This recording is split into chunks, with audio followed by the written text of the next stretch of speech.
Jack-o'-lantern by Roaming Reflections. So Jack, he was a drinker, manipulating deceiver, so good at his nefariousness, he fooled the very devil no less. Hearing rumours of his evil deeds and silver tongue, a jealous Satan could not resist checking out Jack's reputation. He appeared on Jack's cobbled path with an eerie grimace upon his face, but Jack was drunk and unperturbed by Satan's trick to steal his soul. He made a deal with the devil. On the way to hell, they'd stop by a tavern to drink some ale, but that wasn't the end of Stingy Jack's tale. Not content with just more drink, to greater depths Jack dared to sink. He contrived with the idolising devil into tricking the bartender by transmogrifying his very self into a coin of silver. But Jack pocketed him with a crucifix. He was always up to brazen tricks. For a decade, Jack's soul was safe in return for silly Satan's release. 10 years on, he came to claim he's part of the deal, Jack's soul to steal. But just as cunning, Jack's silver tongue convinced the devil to fill his hunger.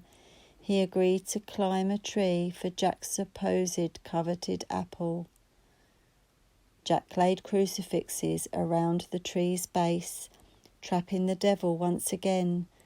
This time his condition for Satan's release was a promise never to take his soul.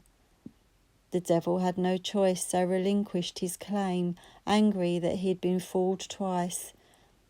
But what can you do when your opponent, just like you, is full of vice? Drink proved to be Jack's final fate, and God met him at St. Peter's gates.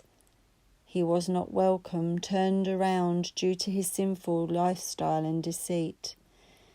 The underworld was all that was left, but Satan had his obligation to keep, so Jack found himself on the other end of a brazen trick by his equalled sneak. His soul would be trapped in a rutabaga with only an ember to light its way, as it's doomed to roam between the good and evil planes forever and a day. A turnip or pumpkin with the devil's grimace is all that's left of Stingy Jack's face.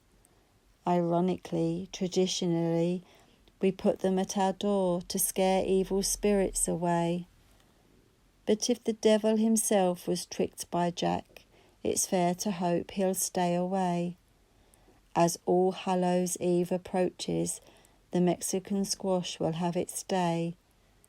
We may eat the flesh of the botanical peppers while their orange shells protect us from hell, for we light their grimaces to keep at our doors, as Jack-o'-lantern's soul has its due to pay.